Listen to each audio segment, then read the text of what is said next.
This video is sponsored by Recharge. Today we're doing the long trip test in the Mercedes EQC 400 4MATIC. So today we're going to see how this car performs while going on a longer trip. Today's route is more than 600 kilometers or almost 400 miles. So how far will we go on a charge? What happens once we go deep into the charge, like below 10%? Will we lose power? Will we lose climate control? How many times will we have to stop to do charging today? And what will the total time be while connected to chargers? Will we have any issues with chargers? Will there be any queues at chargers? And also, what kind of charging speed will we get now that it is minus 7 degrees Celsius outside? So there are a lot of questions, a lot of things can go wrong, and all of that is going to be explored and answered in today's video. So guys, if you are new here, my name is Chris and I have this channel where I do testing of electric cars like this long trip test. So if you like electric cars in general, please be sure to subscribe to the channel and hit that notification bell so you don't miss out on the future content here on the channel.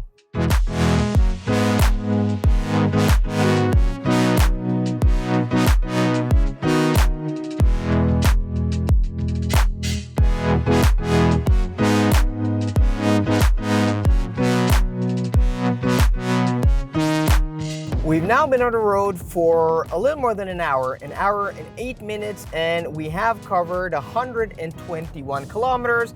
And looking at the consumption, guys, 27.5 kilowatt hours per 100 kilometers. So not low, not the worst, but yeah, higher than I was hoping. You can also see the outside temperature has now climbed to minus a half degree Celsius. Hopefully it's gonna get a little bit warmer, but you know, the weather today is really beautiful. It's a nice day to do this test. Also, the roads are dry, and also, according to the wind map, you can see the flags here, but according to the wind map, we have, 0 to 1 meter per second headwind on our way down to our turnaround point in Kristiansand. And talking about that, we have navigated to our turnaround point, and according to the car, that is 183 kilometers away, and according to the car, we have 161 kilometers of range left.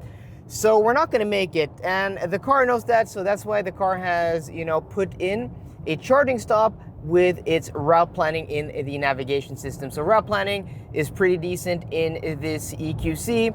You can see I just put, our destination, the train station in Kristiansand, and then the car just, suggested a charging stop, and we'll show you how much charge we will arrive with at our destination and also at the charging stop. And if we press this menu here expands, and it shows you that the car wants us to charge for 10 minutes.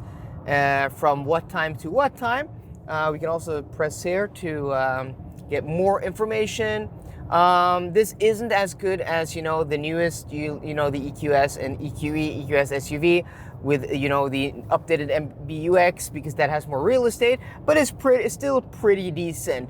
But it doesn't seem like we can, we can't overwrite this charging stop. I think we can add another charging stop if we want, but then we'll have to, find a charger in the list and do that manually. I was hoping, the car could maybe, go a little bit deeper in the charging, in the charge. It suggests maybe to go down to 10%, but the car doesn't know we're going to Kristiansand and then back again. Maybe if I did that, it would add a charging stop a little bit deeper into the battery percentage. But either way, I think we're still gonna go past that, because the cars, I don't know, I think we will be able to go to maybe Ionity or Circle K in Lillesand. Maybe we can go to the Recharge by IKEA in Sørlandsparken. I'm not completely sure, but that's what we're gonna find out along the route. So yeah, I'll update you guys and talk to you soon when we find out where we want to charge.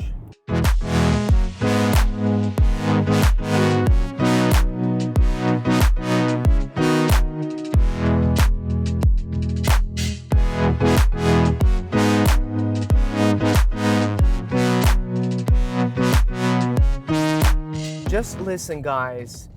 This car is so quiet on the move. I'm really impressed of how quiet and comfortable this car is, considering the price point. I don't think there's anything, cheaper than this that is quieter. You have to go up to the big Audi e-tron, which is more expensive, especially after the facelift. So yeah, like when it comes to long trip comfort, this car really is impressive. And talking about long trips, I now, since our last update, I put our endpoint, which is, you know, back where we started at the Esso station, the recharge chargers in Sleppen, right outside of Oslo.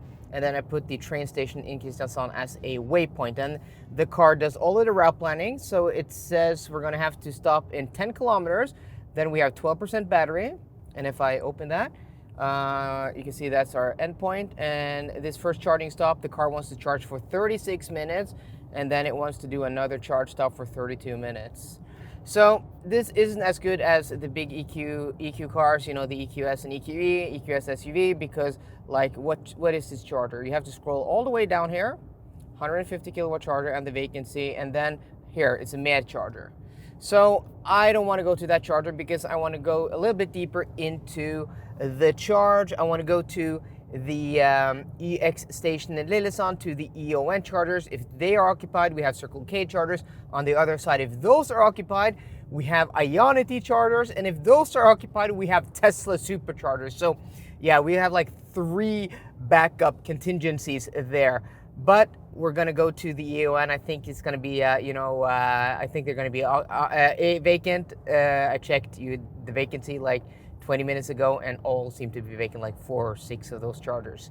So it's about, we have about 40 kilometers of range left, and I think it's about 20 kilometers to go there. So we're gonna go deep into the battery percentage. The car does not have, you know, an indicator here of the battery percentage also, which is annoying. You know, the bigger EQ models has that. So we have to go into this button here, which brings us to this menu, and then you have to go to energy flow. It would be nice if you just pressed that button once and then it showed you, but yeah, we're at 13%. So I think we're gonna arrive at the YX EON chargers, maybe with 5 or 4%. So we'll get to test how this car, you know, behaves on the motorway when we're below 10% state of charge. Some cars are hard to drive on the motorway because you don't have any power, but that's what we're gonna find out here soon.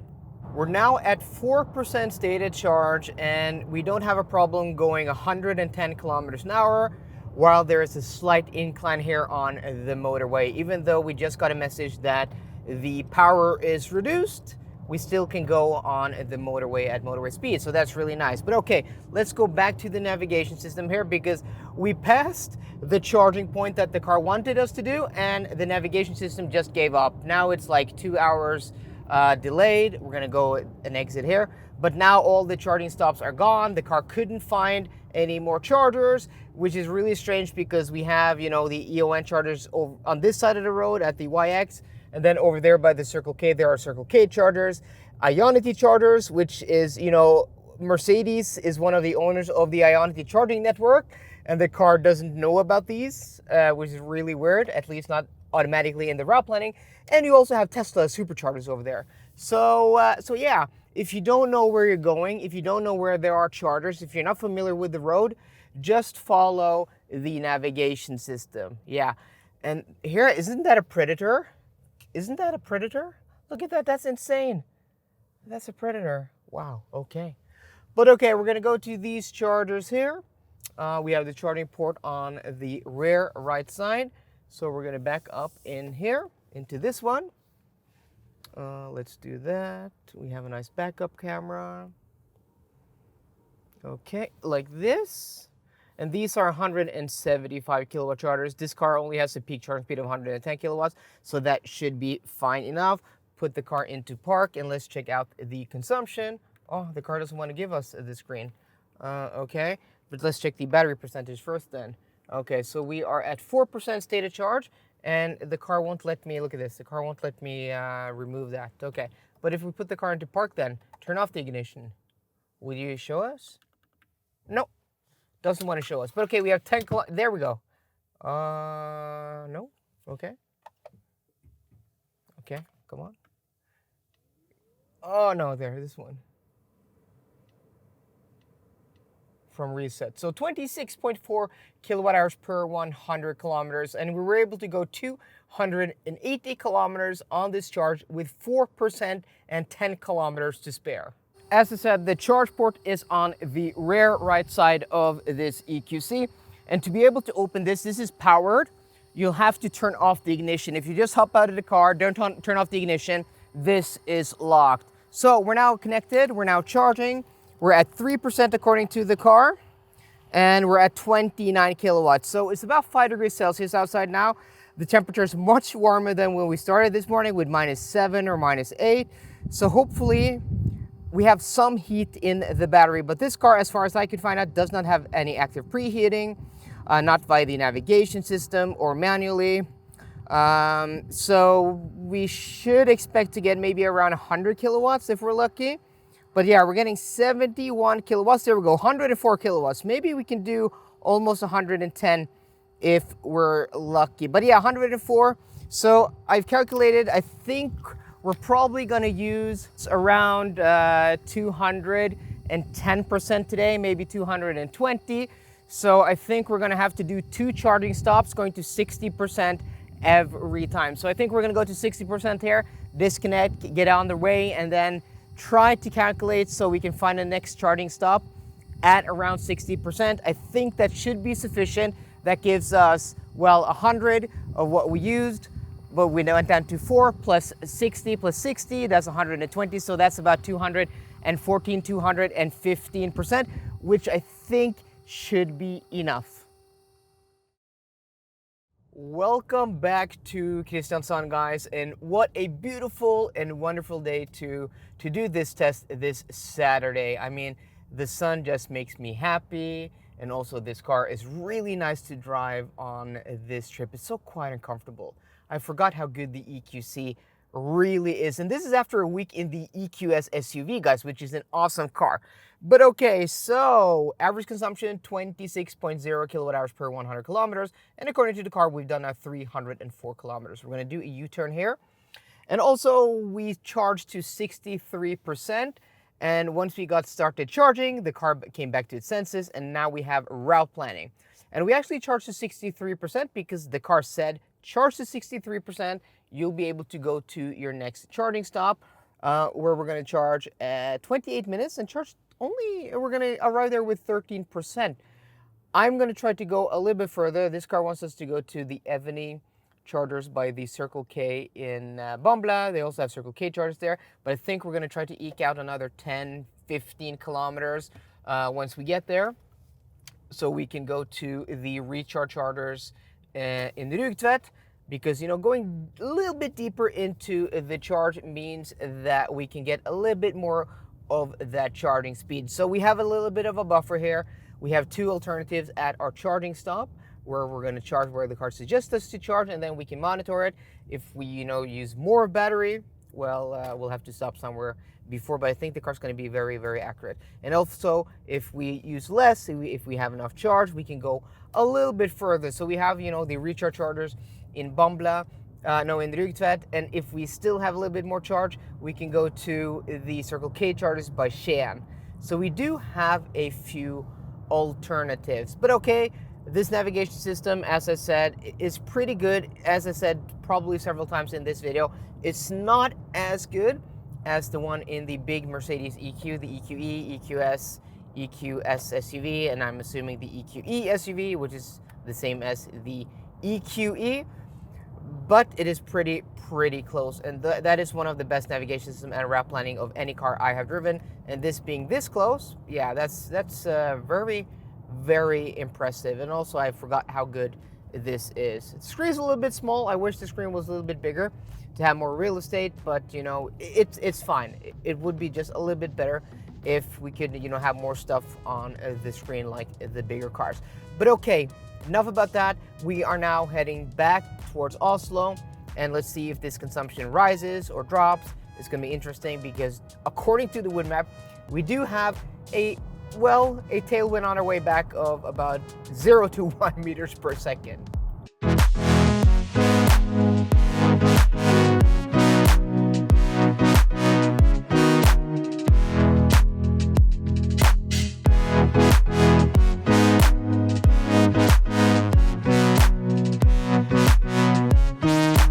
Okay guys, we are now here, exit 52, Rugtvedt. So we're gonna go to the recharge chargers right up the road. It's behind the Esso station by you can see the McDonald's sign there in the distance. So consumption is down to 25.4 kilowatt hours per 100 kilometers. and we've been on the road for almost 5 hours now. So we're gonna go over here, and then it's the second right here. This is the one. And then we're gonna go over here. So I'm just gonna check our battery percentage. We are currently at, let's see, 6% state of charge. So I'm guessing the car's gonna want us to go to around 60, maybe 65%. And the chargers are right up here. But before we get to the chargers, guys, has anybody heard of this group 213? So this is an album that came out like in 2004. I had a friend of mine called Patrick who had this on CD. I can't find this on Spotify. So this is a group consisting of Nate Dogg, Warren G, and Snoop Dogg. So they have like 1 or 2 songs on Spotify, but I can't find the album digitally, which is really annoying. So if anybody knows, let me know in the comment section down below, because I haven't listened to this like in 20 years almost, and it's really banging, this album. So let's do the far one over here, so we don't, so we're not like in the middle of the sun, like getting blasted. I don't have my sunglasses with me today, so let's go like that. Perfect. Let's go. Okay. For this charging stop, I'm using my Recharge chip because this video is sponsored by Recharge. They are the largest provider of lightning, fast, and rapid charging here in Norway. We're gonna choose the 150 kilowatt one. And they are one of the largest in the Nordics, with more than 4,000 charge points in Norway, Sweden, and Finland, which is pretty darn awesome. Here at this location, by this McDonald's here in Rugtvedt, they have 1, 2, 3, 4, 5, 6, 7, 8 of these 150 kilowatts chem power chargers, which is pretty darn awesome. So if you want to support the video, go to the link in the description box down below and just find out where your closest Recharge charger is. So now we're charging. That was perfect segue to check out the charging session. So we're at 5%. We should, achieve that close to 110. I think we peaked at like 108 kilowatts in the last charging session. But it's really, really, really cold outside. Now it's blowing, so I hope you guys are hearing me fine. It's maybe 4 or 5 degrees Celsius outside now, but it's blowing. It's really, really chilly. Come on, come on, come on. What's nice about these chargers, though, you can scan this QR code and then you can monitor the charging. So if you want to go into the McDonald's over here, you could do that. I think I'm going to just go to the toilet, but maybe you just get something to drink, not anything to eat. But yeah, the speed is building slowly, as we did on the first charging session, but we're approaching now close to 100 kilowatts. I'm hoping we can go to like 60%, maybe do like a 30-minute-ish charging session, and then be on our way. So yeah, that's what we're gonna see now, guys, 95 kilowatts. So yeah, I'll talk to you in a bit once we get back to Esso in Släppen.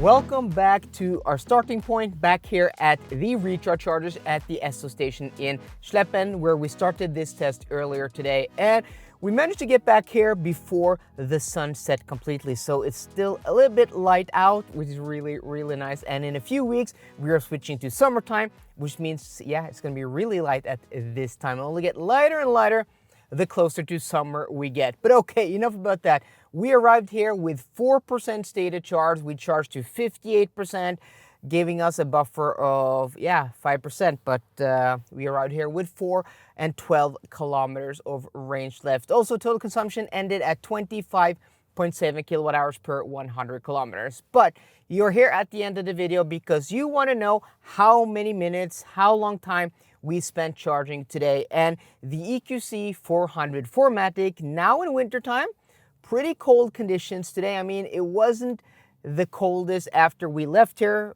this morning. It was like -7 degrees, but once we got on the road, it was like -3, -4, and most of the day today, it was between 0 degrees Celsius and also 5 degrees Celsius. So milder than maybe the chart and the numbers may suggest. But in total, we spent 57 minutes charging. So the first charging session was 30 minutes, the second charging session was 27 minutes, 57 minutes in total. And you know, it's totally fine in summer with this car. That was with 21-inch wheels. I think we did 40 minutes of charging.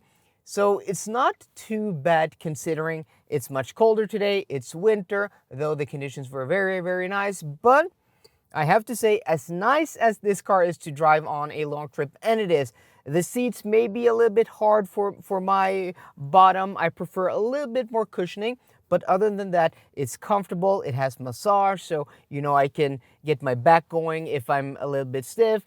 And it's quiet and comfortable. Also the route planning is pretty nice, and you know, range is okay. But the real Achilles heel of this car isn't range, it's slow-ish charging. If this car could do 150 kilowatts, which it easily could do. I mean, this battery pack is like 84 or 85 kilowatt hours gross. No problem, you know, giving this a peak charging speed of 150 kilowatts and making that 10 to 80% charging time in less than 30 minutes. That wouldn't be a problem with this car. And if it was possible to do that, this car today could probably do this in maybe 20 minutes less of charging, which would make it a much more serious contender to something like the Audi e-tron Q8, which has just been updated with bigger battery packs. Yes, this is cheaper, it's a little bit smaller, but that's the only like complaint I have about this car is charging could be faster as shown in today's video. It's okay, like if you're not going on a long trip every week or every month with this car, I don't think you're going to be bothered at all. But you know, if you do a lot of long trips, maybe this isn't the electric car for you. So guys, I hope you enjoyed today's video. If you did, please drop me a thumbs up down below. And for more car content, as always, please subscribe. See you guys later and goodbye.